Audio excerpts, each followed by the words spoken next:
Okay, so we were discussing regarding this topic, that is distinction between sale and agreement to sale. These are the two situations, and under both the situations, many cases are arising, many disputes are arising, many arguments are arising between two parties, that is buyer and seller.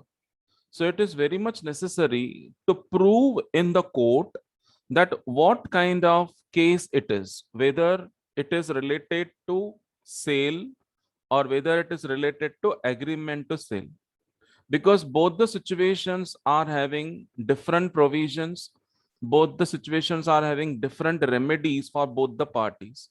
So it is very much necessary to differentiate between the transaction. अगर दो parties में से कोई एक party court में चला जाता है, तो फिर वहां पे ये प्रूव करना जरूरी है कि वो ट्रांजैक्शन सेल है या सिर्फ एग्रीमेंट टू सेल है, क्योंकि दोनों के ही प्रोविजंस बहुत अलग हैं और दोनों की ही सिचुएशंस में जजमेंट डिफरेंट आता है। तो इसके लिए ये समझना बहुत जरूरी है, और ये हमारी पर्सनल लाइफ के साथ डायरेक्टली कनेक्टेड है, क्योंकि हम लोग जब तक जिंदा हैं कभी ना कभी चीजें खरीदते रहते हैं, कभी चीजें बेचते भी हैं। तो कभी हम सेलर बन जाते हैं, कभी बायर बन जाते हैं। तो दोनों सिचुएशंस में हमारी राइट्स और हमारे राइट ड्यूटीज क्या हैं, वो हमें पता होना जरूरी है। So sale is a situation where either both the parties have already fulfilled their obligations or at least one party have fulfilled। दोनों में से या तो किसी एक ने अपना ऑब्लिगेशंस पूरा कर दिया, ऑब्लिगेशंस मतलब जिम्मेदारी, वो पूरा कर दिया, या तो दोनों ने ही पूरा कर लिया, तो वो बन जाता है cell. Whereas agreement to sale is a situation where only agreement has happened, where both the parties have promised to one another, but they have not fulfilled the obligations. That is called as agreement to sale. For example, मुझे एक किताब खरीदनी है, मैं एक shopkeeper के पास गया और मैंने उसको पूछा कि क्या ये किताब अवेलेबल है, क्योंकि वो काफी मेरे लिए इंपॉर्टेंट है। तो सेलर ने मुझे कहा, सर ये किताब बहुत डिमांड में है, अभी फिलहाल मेरे पास नहीं है, पर अगले हफ्ते ये किताब आने वाली है, मैं आपके लिए कॉपी रखूंगा। तो अगर सिर्फ ये बातचीत हो रही है, मैंने उसको प्रॉमिस किया कि नेक्स्ट वीक आएगा तो मैं तुम्हारी शॉप पे आके वो किताब ले लूंगा, और उसने मुझे प्रॉमिस किया, यस सर मैं आपके लिए कॉपी अलग से रखूंगा। तो ये हो जाता है agreement to sell, because we are only promising. But अगर मैं कहता हूं कि नहीं नहीं, मुझे ऐसा लगता है कि ना कॉपीज जैसे आएंगी सारी बिक जाएंगी, तो ना मैं मेरी पॉकेट से पैसे निकाल के उसे दे दिए कि ये किताब की 1500 रुपए है ना, मैं दे देता हूँ, अभी दे देता हूँ, पर ये किताब किसी और को नहीं देनी है। तो इस कंडीशन में क्या हो रहा है, one party have fulfilled the obligation. मैं बायर हूं, तो मेरी ऑब्लिगेशन क्या है कि उस चीज के अगेंस्ट में मैं उसकी वैल्यू सेलर को दे दूंगा, और मैंने दे दी। 1500 रुपए उसकी वैल्यू थी, सेलिंग प्राइस थी, मैंने उसको दे दिया। तो what will be considered, this transaction will be considered as cell.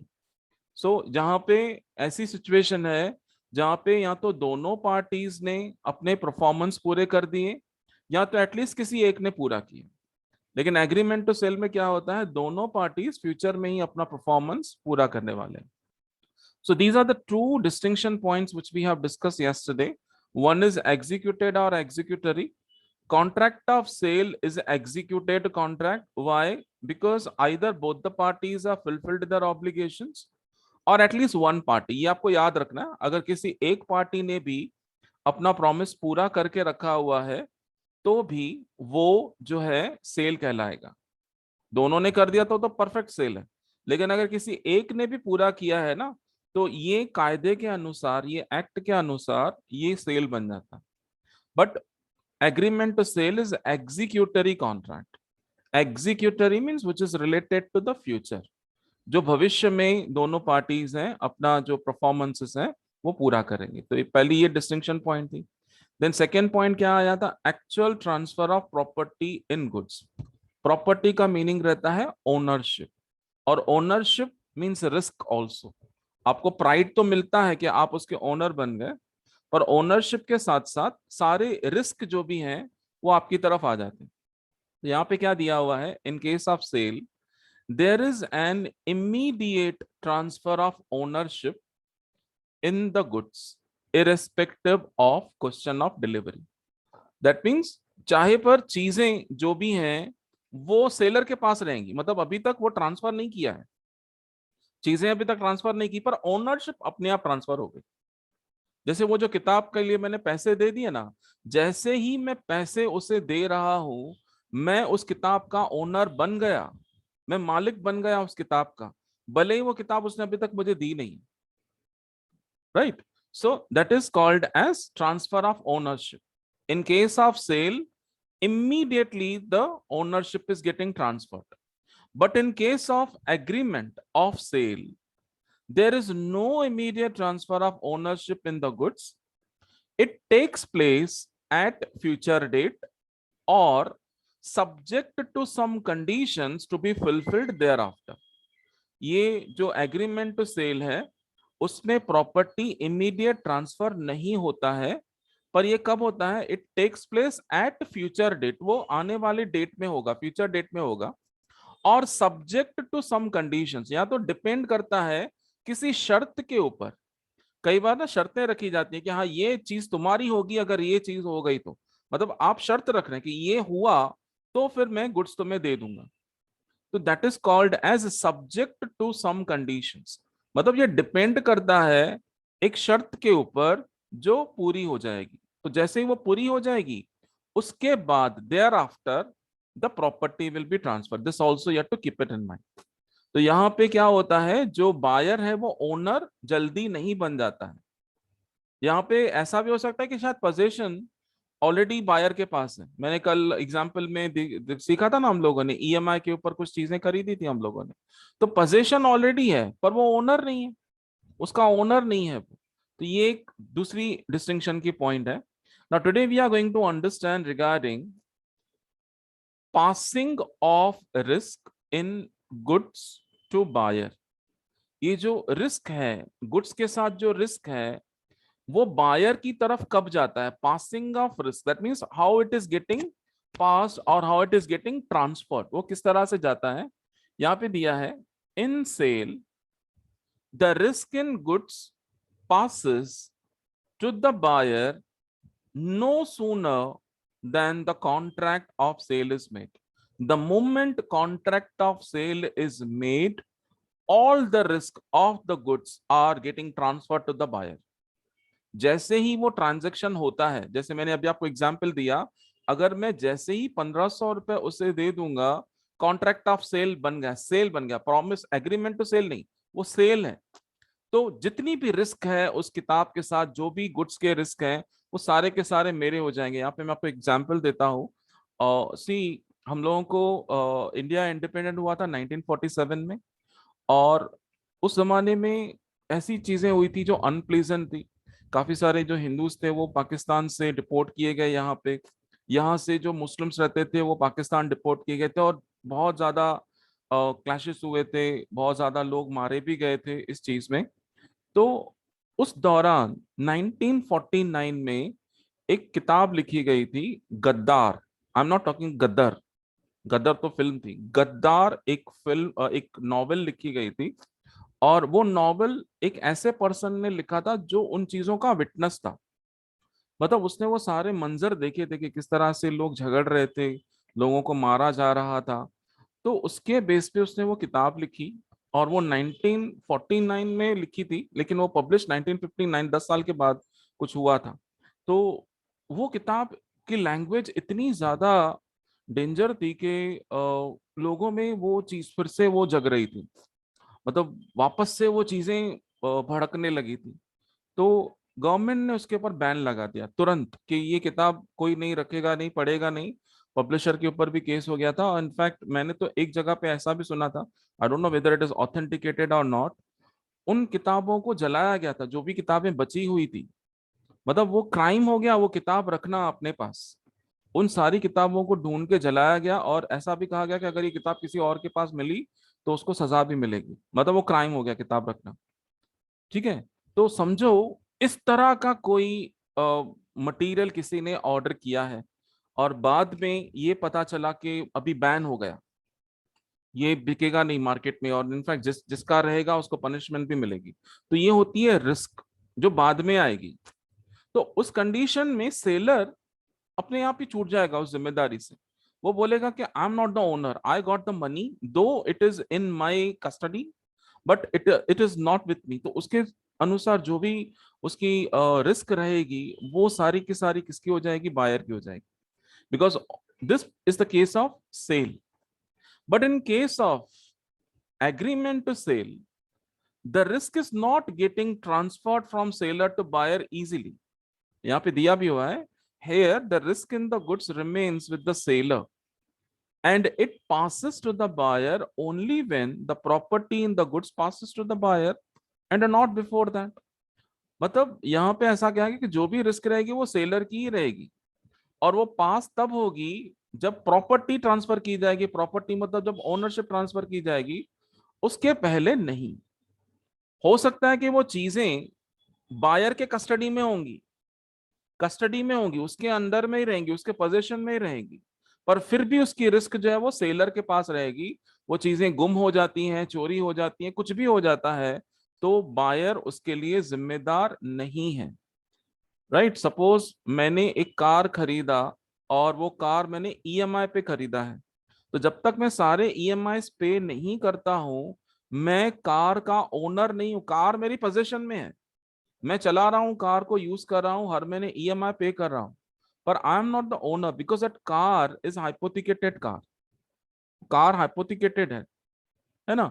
तो अगर इस तरह से हुआ और सपोज पार्किंग में रखा, बारिश ज्यादा हो गई या चोरी हो गई कार, जो भी नुकसान हुआ, तो वो नुकसान मेरा नहीं होगा, वो नुकसान किसका होगा, सेलर का होगा, क्योंकि उसने मुझे अभी तक प्रॉपर्टी ट्रांसफर नहीं किया, ओनरशिप ट्रांसफर नहीं किया। उसने मुझे क्या कहा कि सर जब तक आपका लास्ट इंस्टॉलमेंट नहीं रहता है कार मेरी है। मतलब अगर कार के किसी महीने का मैंने ईएमआई नहीं भरा, तो उनको पूरा राइट है, वो कार लेके चले जाएंगे। इस तरह से करते हैं लोग।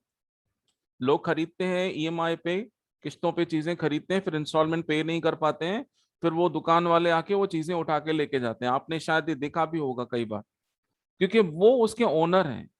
जो पजेसर है, जो बायर है, उसका ओनर नहीं है, क्योंकि उसकी अभी तक ईएमआई बाकी है। तो यहाँ पे यही कहा गया है कि when it is an agreement to sell, then the property और the risk is not transferred in the name of seller. तो ये हमारी थर्ड डिस्टिंक्शन पॉइंट हो गई, passing of risk in goods to buyer. तो यहाँ पे आपको एमसीक्यूज में क्या पूछा जाएगा, that in case of sale the risk in the goods is with dash.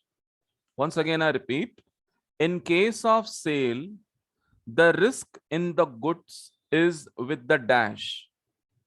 Case अगर सेल का है तो रिस्क किसकी रहेगी आपके हिसाब से? You can put your answer in the chat box. Who is having the risk of the goods in case of sale? Buyer, Rita has given. Okay, many answers have come. Buyer. And in case of agreement to sale, it will be with the seller. याद रखो ये point, ये एकदम small small C चीजें हैं जो आपको MCQs के फॉर्म में पूछे जाने का चांस है। Okay, okay, many students have given the correct answer. So I'm proceeding further now. Now the next is remedy against seller. Remedy का मतलब रहता है solution, right, solution against seller. That means अगर सेलर ने कुछ आपको problem देना चाहा, तो आपके पास क्या रेमेडीज अवेलेबल है? Remedy means a solution, the way out to get the benefit और to get the justice, that is called as remedy. तो यहाँ पे वर्डिंग को जरा ध्यान से पढ़ लो, क्या दिया हुआ है, remedy against seller. That means seller के खिलाफ आपके पास क्या क्या सॉल्यूशंस अवेलेबल है, रेमेडी अगेंस्ट सेलर। अब यहाँ पे एक्सप्लेनेशन पढ़ते हैं। For sale it is given that in a sale if the seller refuses to part with the goods, the buyer can in some cases bring a suit for the specific delivery of the goods themselves, even from a third party who might have brought from the seller। ये थोड़ी सी complicated line है, तो मैं आपको पहले एक example, एक case समझा देता हूँ, फिर आपको आसान हो जाएगा। Late us say there are three parties, मैं यहाँ पे लिख देता हूँ, that will be better. Let us say there are three parties, one is A who is seller, B is buyer, and C is third person or third party. Okay, now अभी तक हमने क्या सीखा हुआ है कि सेल एक ऐसी सिचुएशन है जहां पे अगर किसी एक पार्टी ने भी अपना परफॉर्मेंस पूरा कर लिया तो वो बन जाएगा cell. Now let us say buyer wants to buy certain things from seller. Seller is saying that right now I don't have these goods available with me, but I will be getting it for you. What buyer has done, buyer had made full advance payment. He paid full advance of the goods to seller. तो जब buyer पूरा advance पे कर देता है seller को, तो ये बन गया सेल, ये सेल का ट्रांजैक्शन हो गया। अब क्या हो रहा है यहाँ पे, जैसे ही वो गुड्स अराइव होती हैं ए के पास, ये मिस्टर सी जो थर्ड पार्टी है, जो बी को नहीं जानता है, उसको पता भी नहीं है, कोई भी चीज पता नहीं है कि इनके बीच में ऑलरेडी इस तरह का ट्रांजैक्शन हो चुका है। सी आता है ए के पास और वही चीजें मांगता है जो बी ने ऑर्डर करके मंगवा ली है। अब ए के पास जो चीजें पड़ी हुई हैं, वो गुड्स ऑर्डर किया गया है बी की तरफ से, बी ने ऑलरेडी एडवांस पे कर लिया है। अब सी को भी उस चीजों की जरूरत है। सी क्या कहता है कि इसकी प्राइस कितनी है? ए कहता है 15,000, लेकिन ऑलरेडी मुझे एडवांस मिल चुका है, ये भी बता देता है सी को। सी कहता है कि मैं इसके तुम्हें 20,000 रुपए देता हूं, मुझे इसकी सख्त जरूरत है।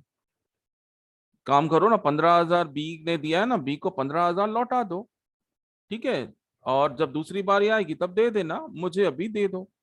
Fair, fair enough. ये अगर ट्रांजेक्शन देखी जाएगी तो ठीक ठाक ही चल रही है। अब ये जो ए है, ये क्या करेगा, 5,000 रुपए ज्यादा मिल रहे हैं, ये इसको दे देगा क्योंकि बिजनेसमैन है। दे दिया 20,000 रुपए में।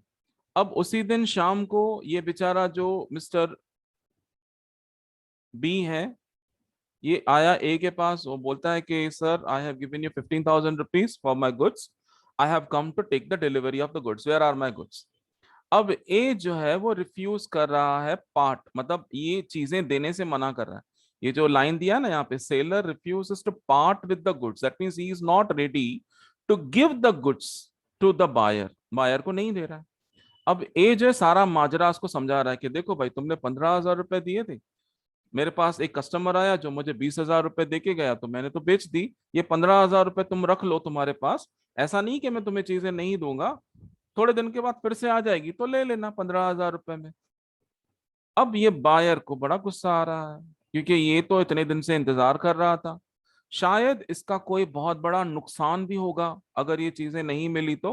कई बार ऐसा होता है, इंसल्ट भी हो जाती है ना। आपने किसी को प्रॉमिस करा हुआ है कि आपके बर्थडे पे मैं ये गिफ्ट ला के दूंगा, और उस दिन आपको सेलर मना कर देता है कि आज तो नहीं है, थोड़े दिन के बाद, तो ये एक्सक्यूज आप घर लेके जाएंगे तो बड़ी बेइज्जती हो जाएगी। या हो सकता है कि आपका करियर का कुछ रिलेटेड हो, कई बार प्रोफेशनली रिलेटेड चीजें भी खरीदते हैं, तो अगर वो नहीं मिली तो आपका बॉस भी नाराज हो जाएगा। तो यहाँ पे बी जो है बायर है, अब इसके पास क्या सोल्यूशन अवेलेबल है, इसको क्या रेमेडी है सेलर के अगेंस्ट में, यहाँ पे उन्होंने दिया हुआ है that buyer can in some cases bring suit for the specific delivery of the goods themselves। वो कोर्ट में जा सकता है, सूट मतलब केस फाइल कर देना, कभी कभी वो केस फाइल कर देगा, delivery of the goods themselves, वो खुद ही जाके केस फाइल कर देगा कि ये ने चीटिंग किया मेरे साथ, मेरे से एडवांस लिया, मुझे प्रॉमिस किया और मुझे वो चीजें नहीं दी। तो क्योंकि ये तो सेल हो गया, सेल हुआ है तो इमीडिएटली ये बायर जो है ओनर बन गया। जब ये उसका ओनर बन गया है तो इसको क्या हक बनता है ये चीजें आगे देने की? Are you understanding the point? Act क्या कहता है, in case of sale, the moment sale transaction is happening और the contract is happening, the buyer becomes the owner. भले ही चीजें डिलीवर नहीं हुई है पर वो उसका ओनर बन गया। तो जब ओनर बन गया तो सेलर उसका ओनर है ही नहीं, तो इसको क्या हक बनता है उन चीजों को आगे बेचने का? नहीं कर सकता है। तो ये जो बी है केस में कोर्ट में चला जाएगा। नॉट ओनली दैट, यहाँ पे आगे दिया हुआ है even from a third party who might have brought from the seller. That means ये तीसरी पार्टी को भी कोर्ट में लेके जा सकता है जिसने उस सेलर से वो चीजें खरीदी हैं। मतलब ये जो सी है ना, ये बड़ी प्रॉब्लम में आ जाएगा। ये तो बी को जानता भी नहीं है, लेकिन बी उसको कोर्ट में घसीट के लेके जाएगा कि तूने मेरी चीजें खरीदी ना सेलर से, चल तू भी अभी। और जज उनको बराबर फैसला सुनाएगा। और इसमें बी को चीजें तो वापस मिलेंगी ही मिलेंगी। उसका जो भी खर्चा पानी हो गया ना, जो भी नुकसान हुआ, वो सारा भी भर के दोनों से लेके देगा। ये होती है remedy against seller. That means if seller is not performing his duties और if he is not performing his obligations, then these are the remedies against seller. मेरे ख्याल से ये पॉइंट आपको अभी क्लियर हो गया। ये रेमेडी कौन सी है? सेल के फॉर्म। लेकिन अगर सेल नहीं है, सिर्फ एग्रीमेंट टू सेल है, तो क्या बताया गया है?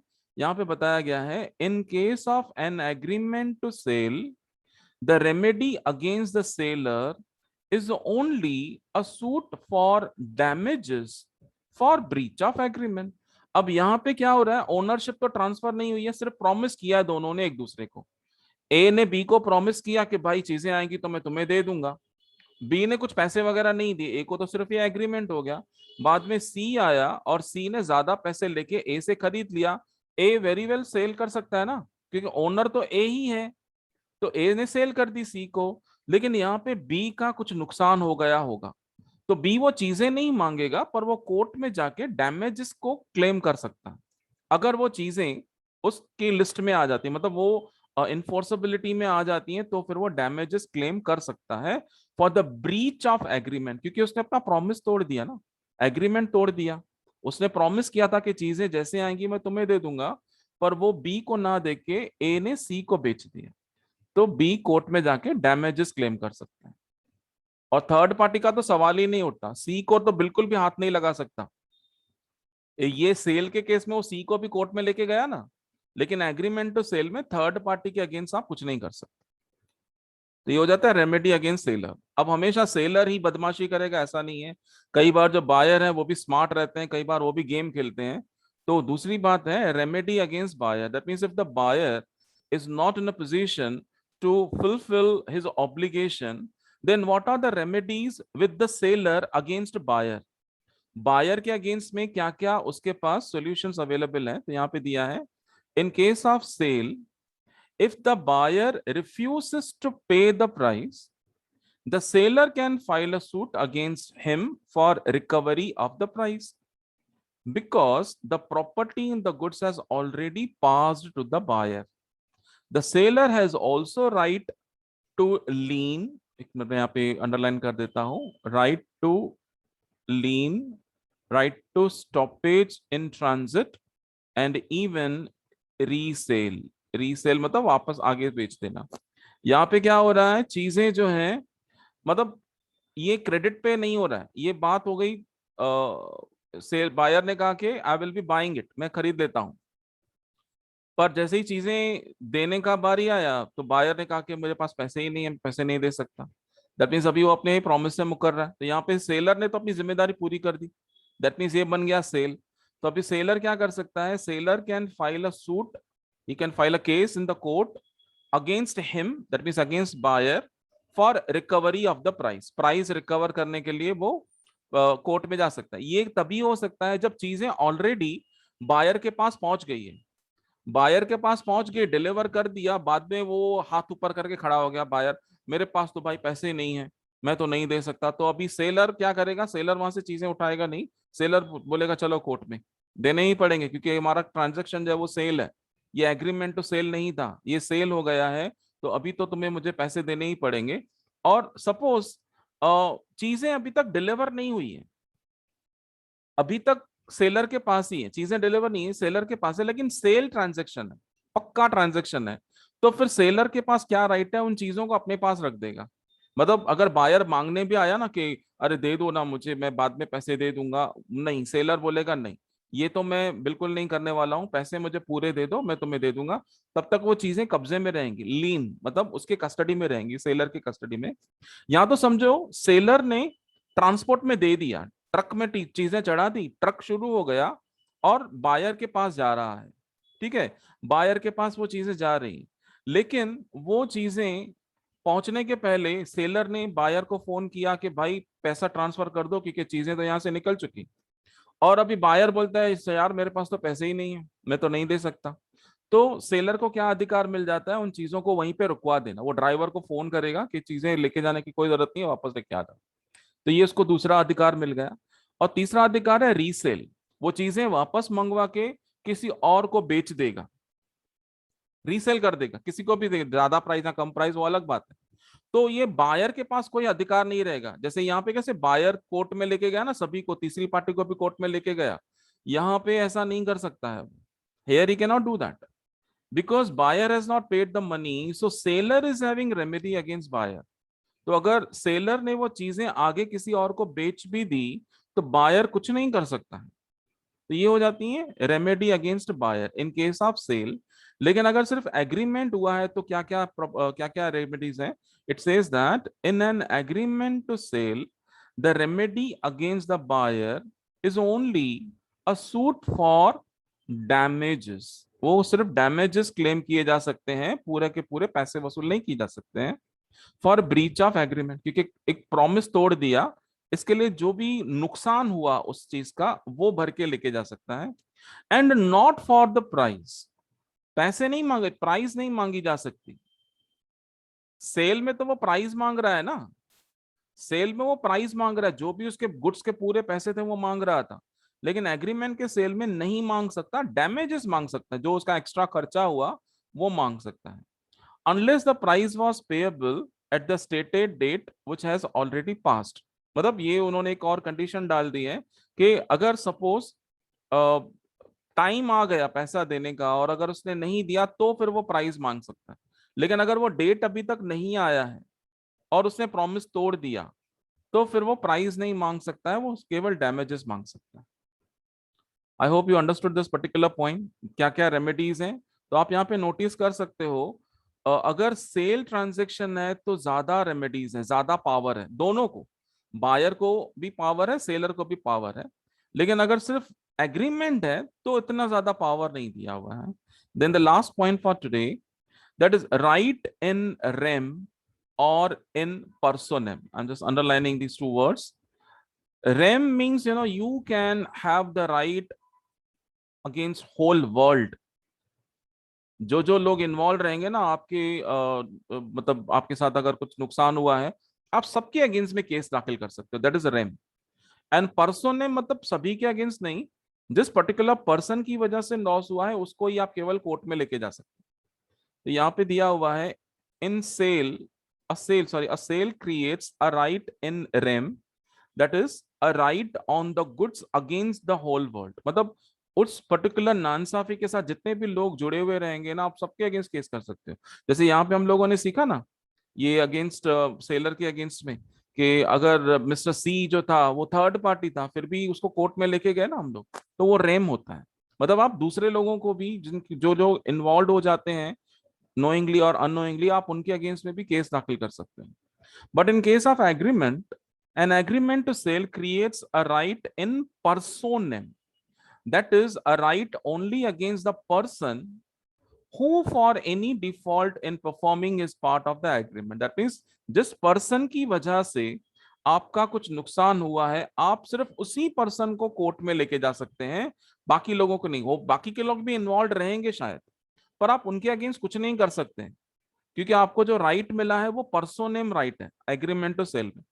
लेकिन सेल में आपको रेम का राइट मिल जाता है, आप जितने भी लोग जुड़े हुए हैं उस ट्रांजेक्शन के साथ, आप सबको कोर्ट में लेके जा सकते हैं और अपना जस्टिफाई करा सकते हैं। Okay, so with this note I just stop sharing the screen because the time is not permitting me to go for the next point, so we shall continue with the next point in our next period।